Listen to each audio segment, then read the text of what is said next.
Some people don't lose love in a breakup. They lose it in small delays.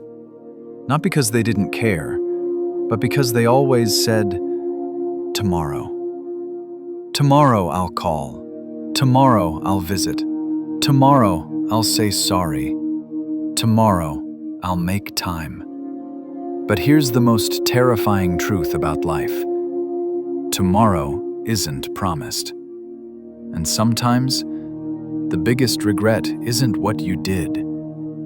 It's what you kept postponing until it was too late. This is the story of a man who said tomorrow so many times, until one day, tomorrow never came. Ethan was the kind of guy everyone respected. He wasn't rich, yet, but he was hungry. He had goals, plans, discipline. He worked early mornings, late nights, weekends. He was building something. And every time someone asked him to take a break, he'd smile and say, "Not now, maybe tomorrow." Ethan believed one thing: if he sacrificed today, he would enjoy life later. His dream was simple: build a successful career, buy a house, make his family proud. And deep inside, Ethan wasn't a bad son either. He loved his father. His father's name was Daniel, a quiet man, a simple man, the kind of man who didn't talk much, but when he did, every word felt like warmth. Daniel never asked Ethan for money, never demanded attention. He always said, "Just do your best, son. I'm proud of you." Every Sunday, Daniel would call. Not long calls, just short. "Did you eat? How's work? How are you feeling?" At first, Ethan would answer happily, but as the months passed, calls felt like interruptions. Ethan started to decline them, or he'd answer quickly and say, "Dad, I'm busy. I'll call you tomorrow." And Daniel would respond with the same soft voice, "Okay, son, tomorrow." But tomorrow became next week. Next week became next month. Then something changed. Daniel started calling more often, not every Sunday anymore, sometimes Tuesday, sometimes Thursday. And Ethan didn't notice why. He only noticed one thing. It was getting annoying. Because to Ethan, life was fast. Deadlines, meetings, projects. He couldn't afford emotional distractions. So, one night, he ignored the call again. His phone vibrated. "Dad calling." Ethan looked at it, sighed, and flipped the phone face down. "Tomorrow." 2 days later, Ethan got a voice message. Not from his dad, from his father's neighbor, a man named Mr. Collins. Ethan pressed play, and the voice sounded serious. "Ethan, your father fainted yesterday. We took him to the hospital. He asked for you, but we couldn't reach you." Ethan felt a cold rush in his chest. Hospital? He didn't know what to think. He called back immediately. No answer. Then he called his dad. No answer. Ethan's stomach twisted. For the first time in a long time, the world felt heavier than work. He grabbed his jacket and drove. The hospital lights were harsh. The air smelled like disinfectant and silence. He rushed to the front desk. "Daniel Harper, where is he?" The nurse looked up, then asked, "Are you family?" "Yes, son." She nodded slowly. "Room 312. Ethan walked fast, heart pounding, until he saw his father.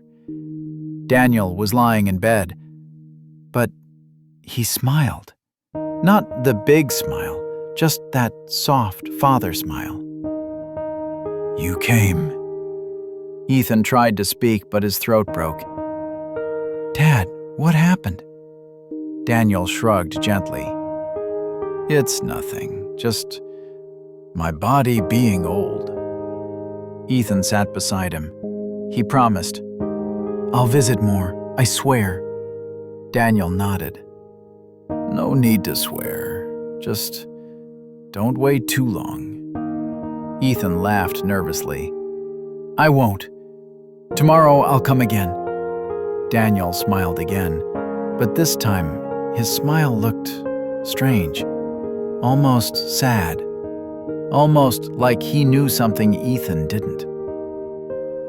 Ethan visited once more the next day. Then work called. Big opportunity, promotion chance, and Ethan couldn't say no. So he returned to his routine. His father was discharged. Everything seemed okay. Calls continued. But Ethan fell back into the same pattern. I'm busy. I'm tired. I'll call tomorrow. Weeks passed. Then one day, Daniel's calls stopped. Ethan noticed, but instead of calling, he thought, he's probably fine. Days passed. No calls. Ethan felt a small guilt, but guilt is easy to silence when you're distracted. Then came Friday. Ethan was celebrating at work. Promotion confirmed. People cheered for him. He looked at his phone. No missed calls. And he smiled, because he thought, when Dad calls, I'll tell him. He'll be proud. Tomorrow. That night, Ethan woke up to his phone ringing. 3:17 a.m. Unknown number. He answered, half asleep. Hello? A woman spoke quietly. Is this Ethan Harper? Yes. This is the hospital. Your father, Daniel Harper, was brought in tonight. I'm sorry, but... Ethan sat up instantly. But what? Silence. Then the words that change a person forever. Your father passed away 30 minutes ago. Time froze. Ethan blinked. He didn't understand. It didn't register. He whispered, No, that's wrong. I just saw him. The woman continued. He had a heart condition we didn't know about. He collapsed at home. Ethan's chest felt like it was being crushed. He couldn't breathe. His hands shook as he grabbed his keys. He drove like someone chasing a life that already left. When he arrived, the nurse led him to a room too quiet. Daniel's body lay still. No breathing, no smile, no warmth. Ethan fell to his knees. He whispered over and over, No, no, no, no, no. Then he held his father's hand. It was cold, and nothing in Ethan's life had ever hurt like that. A week later, after the funeral, Ethan returned to his father's house. He walked through the old living room. The furniture looked the same, but everything felt empty. Like the world had removed the soul. He went to his father's bedroom to pack, and on the bedside table, he saw a small envelope. It had Ethan's name. For Ethan. His hands trembled as he opened it. Inside was a letter. Ethan read, My son, if you're reading this, I'm probably gone.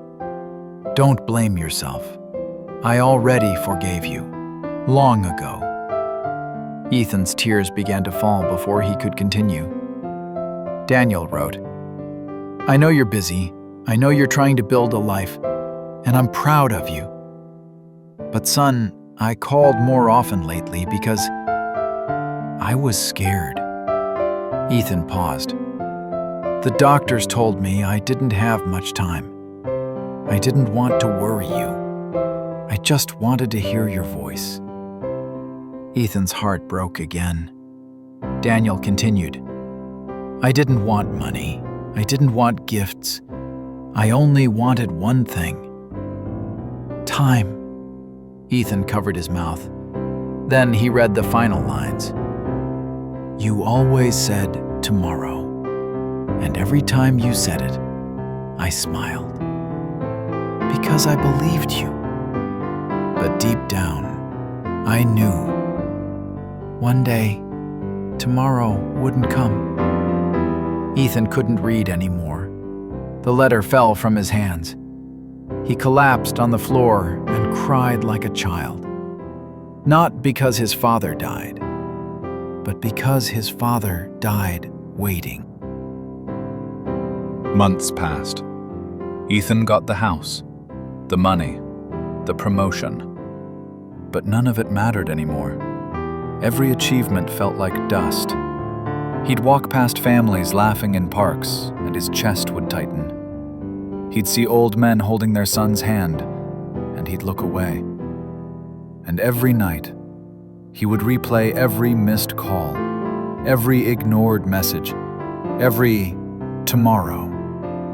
Because now he understood. Tomorrow isn't a plan. Tomorrow is a lie we tell ourselves to avoid discomfort today. So if there is someone in your life, someone you love, someone you keep delaying, please hear this. One day, you won't get a warning. You won't get a final call. You won't get a later. One day, life will say, "Time's up." And then you'll understand. The most expensive word in the world is not failure. It's tomorrow.